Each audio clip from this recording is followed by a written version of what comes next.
On a whim, Avery Gardner took up soccer when she was 4. 9 years later, soccer is like my passion. It's what I live for. And that passion was formed at an early age. When she was real young, if she didn't score in games, there would be some tears after the game. Rick Gardner is Avery's father. He played football at Wake Forest. It didn't take long for him to learn that his daughter... She's very competitive. But that edge came about gradually as friendly weekend soccer matches became more than just a social event. A big part of that Saturday weekend was going to get an ice cream or having lunch after the game. I mean, that was almost as important as the game.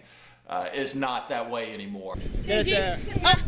Good. Soccer is a big part of Avery's everyday schedule. 8 hours of school is just the beginning of a typical day. And I usually have like 10 to 15 minutes to get a quick snack and hydrate a little bit, and then I go off to soccer, and then I come out here and have fun and become better, and then I go home and eat, and then it's really time to study and get my homework done, and then I got to get sleep for the next day. At which point she'll do it all over again, which begs the question, how much is too much?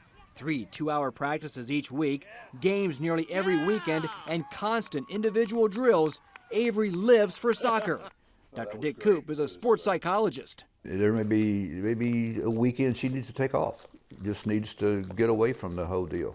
And I'd rather have that. I've just seen so much burnout. Avery says that's not a problem now, but realizes there may come a time when she'll need to take some time off.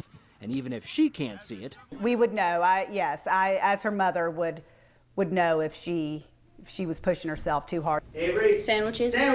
One of the first places burnout can be detected is in the classroom. And if the grades were to slip, we would know that maybe we would have to make some changes. But Avery's grades have not slipped. She's an AB student who often brings home straight A's. On the field, she's a dynamic scorer, one of the top players on Castle's under-13 elite black team. Sean Nahas is her coach. It's his job to get the best out of Avery's abilities. A player at her level and the players that we get to work with on an everyday basis, we feel we could push them to the max level. Obviously, there's going to be moments where we have to balance it out. But we feel that if we don't push them to the hardest, they don't feel they're getting anything out of it. And that would not sit well with Avery Gardner. She's chasing her dreams. Hopefully into college and maybe to the national team. 9 years ago, Avery's friends said, let's give this sport a try. Can she imagine what life would be like if she had said no? No, it would be completely different, and I wouldn't want to.